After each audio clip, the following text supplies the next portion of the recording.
Hello friends, soya beans சின்ன குழந்தைங்க விரும்பி சாப்பிடுவாங்க. நம்ம வீட்லேயே ஸ்கூல் விட்டு வந்த உடனே நல்லா சுடுதண்ணியை கொதிக்க வச்சு சோயா பீன்ஸ் அதில் போட்டு, இதுக்கு பேர் மீன் மேக்கர்னு சொல்லுவாங்க.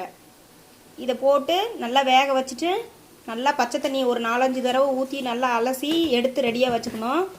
எண்ணெய் ஊற்றி கடுகு போட்டுக்கணும். அதுக்கப்புறமேட்டு எண்ணெய் ஊற்றி கடுகு போட்டுட்டு இதில் சோயா பீன்ஸை கொட்டிக்கணும். தூள் உப்பு சேர்த்துக்கணும், மிளகாய் பொடி சேர்த்துக்கணும். அதுலேயே கறி மசாலா பொடி கொஞ்சம் சேர்த்துக்கணும். நல்லா சேர்த்துட்டு நல்லா கலக்கிக்கணும். கலக்கிட்டு நம்ம சுத்தமாக தண்ணியே இல்லாமல் வடிச்சிடணும். அப்போ தான் இது நல்லாயிருக்கும். நல்லா கலக்கி விட்டுருங்க. மொறு மொறுன்னு ஒரு மாதிரி வந்துடும், தண்ணியெல்லாம் ஒரு சொட்டு கூட இல்லாமல் வந்துடும். அதுக்கப்புறமேட்டு ஒரு 3 முட்டையை உடச்சி ஊற்றிடுங்க. செம்மையாக இருக்கும். உங்கள் வீட்டில் இதே மாதிரி நீங்களும் செஞ்சு சாப்பிட்டு பாருங்கள்.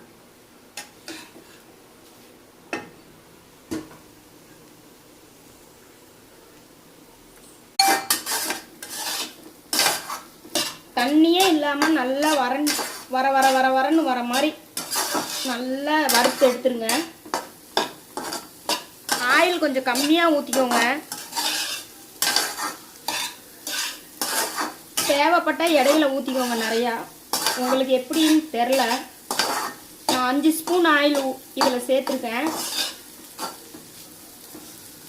நீங்கள் தேவையான அளவு போட்டுக்கலாம் ஆயில்.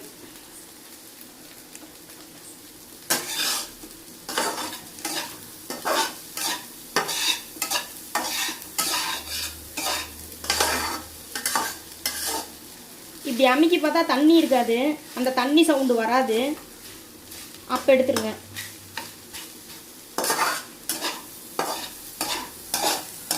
எடுத்துட்டு கடைசியாக கொத்தமல்லி தழை போட்டு இறக்கிடுங்க.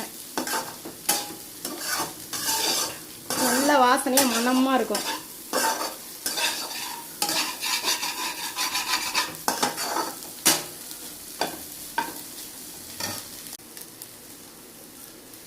கொத்தமல்லி தழையை கிள்ளி போட்டுட்டு நல்லா கலக்கி விட்டுட்டு அதுக்கப்புறமேட்டு அடுப்பை ஆஃப் பண்ணிடுங்க.